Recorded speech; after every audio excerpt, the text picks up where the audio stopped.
Hi friends, അപ്പോൾ എല്ലാവർക്കും നമുക്ക് വീട്ടിൽ തന്നെ സിമ്പിളായിട്ട് ഹാങ്ങിങ് ലേസ് എങ്ങനെ ഉണ്ടാക്കാൻ നോക്കാം. അപ്പോൾ ഇതിന് ഏകദേശം നമുക്ക് കടയിലാണെങ്കിൽ ഏകദേശം ഒരു 150 രൂപയൊക്കെ വരുന്നുണ്ട് കേട്ടോ മീറ്ററിന്. അത് ഹാങ്ങിങ് ബീഡ്സിൻ്റെ ഭംഗി പോലെ ആയിരിക്കും. സിമ്പിളിന് എന്തായാലും മീറ്ററിന് 150 വരുന്നുണ്ട്. അപ്പോൾ അതിന് വേണ്ടിയിട്ട് നമുക്കിതുപോലെ കട്ട് ബീഡ്സും വേണം, ചെറിയ ബീഡ്സും വേണം. അതുപോലെ തന്നെ നമുക്ക് എന്താ പറയുക, ഒരു കുറച്ച് വലിയ ബീഡ്സും വേണം. ഇത് നമുക്ക് റൗണ്ട് എടുക്കുക, അതുപോലെ തന്നെ ഈ ഷേപ്പ് എടുക്കുക, ഏത് നമുക്ക് എന്താണോ ഇഷ്ടം അത് രീതിയിലെടുക്കുക. പക്ഷേ ഏറ്റവും അടിയിൽ വരുന്ന ഭാഗം കുറച്ച് നല്ല ഇതേപോലത്തെ വലിപ്പമുള്ള ബീഡ്സ് ഉണ്ടായിരിക്കുന്നതാണ് നന്നായിരിക്കുക. ആ ചെറിയ ബീഡ്സ് എന്ന് വെച്ചാൽ നമുക്ക് സെക്യൂറായിട്ട് നിൽക്കാൻ വേണ്ടിയിട്ടാണ്. അപ്പോൾ ഞാൻ കാണിച്ചു തരാം. അപ്പോൾ അതിന് വേണ്ടിയിട്ട് ഞാനിവിടെ എടുക്കുന്നത് മീറ്ററിന് 20 രൂപയുള്ള ഒരു ലേസാണ്. നല്ല ഭംഗിയുള്ള ഗ്ലേസിങ് ലേസാണ്. നിങ്ങൾക്ക് ഏത് വേണമെങ്കിൽ യൂസ് ചെയ്യാം, അല്ലെങ്കിൽ നിങ്ങൾക്ക് നേരിട്ട് ബ്ലൗസിലോ സ്കേർട്ടിലോ ഏതിലോ വേണമെങ്കിൽ അതിലും ചെയ്യാം കേട്ടോ, ലേസ് ചെയ്യുന്നത് പോലെ. അപ്പോൾ നമ്മൾ ആദ്യം തന്നെ സ്റ്റാർട്ട് ചെയ്യുന്നതാണെങ്കിൽ അവിടെ നമ്മളെ നൂലിനൊരു നോട്ടിട്ട് കൊടുക്കണം, അല്ലാതെ ഇതിങ്ങനെ ചെയ്തു പോവാം.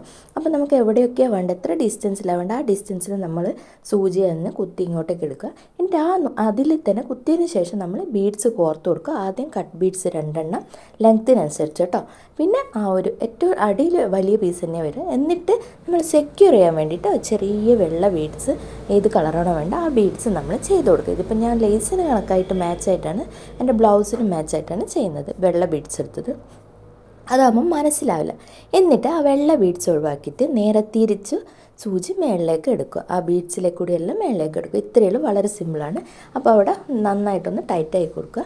അപ്പോൾ ടൈറ്റാക്കുമ്പോൾ നമ്മൾ ശ്രദ്ധിക്കുന്നത് വെച്ചാൽ വലിച്ച് മുറുക്കാൻ പാടില്ല, അന്നേരം അതിൻ്റെ ഹാങ്ങിങ് നഷ്ടപ്പെടും. എന്നാൽ നൂല് കാണുന്ന രീതിയിൽ ഓവറായിട്ട് താഴ്ത്താനും പാടില്ല. ആ ഒരു രീതിയിൽ സിമ്പിളായിട്ട് നമുക്ക് ചെയ്തെടുക്കാം കേട്ടോ. ഇപ്പോൾ കണ്ടു, ഇതുപോലെ നമുക്ക് ഇഷ്ടം പോലെ ചെയ്തെടുക്കാം. എന്നിട്ട് ജസ്റ്റ് അതിൻ്റെ മേലെ കൂടി ഒന്നും കൂടെ കുത്തി കൊടുക്കുക, എന്നാലതവിടെ ഉറപ്പായിട്ട് നിൽക്കും. എന്നിട്ട് നമ്മൾ ഒരുപാട് നോട്ടൊന്നും ഇടണ്ട. നെക്സ്റ്റ് അടുത്ത് ഇത് കോർക്കാൻ വേണ്ടിയിട്ട് നമ്മൾ തയ്യാറായാൽ മതി. അപ്പോൾ അത്രയും സിമ്പിളായിട്ട് നമുക്ക് തയ്യാറാക്കി എടുക്കാം. ഏകദേശം നമുക്കൊരു 10-50 രൂപ വെച്ചിട്ട് തന്നെ നമുക്ക് 200-300 രൂപയുടെ ലേസ് ചെയ്തെടുക്കാം കേട്ടോ. കാരണം അത്രയും സിമ്പിളാണ്, കുറച്ച് മെനക്കെട്ടാൽ മാത്രം മതി. ഒന്ന് ഇരിക്കേണ്ട ഒരു പ്രശ്നമുള്ളൂ. അപ്പോൾ എല്ലാവരും ഒന്ന് വീട്ടിൽ ട്രൈ ചെയ്ത് നോക്കാം, നല്ല അടിപൊളി. ഇത് നേരിട്ട് കാണാൻ ഇതിലും ഭംഗിയുണ്ട് കേട്ടോ ഹാങ്ങിങ്. അപ്പോൾ ഞാൻ ബ്ലൗസിന് ഫിറ്റാക്കാൻ വേണ്ടിയിട്ടാണ് ഇത് 2 എണ്ണം ചെയ്ത് വെച്ചത്. അപ്പോൾ എല്ലാവർക്കും ഇഷ്ടപ്പെട്ടിട്ടുണ്ടെന്ന് വിചാരിക്കുന്നു.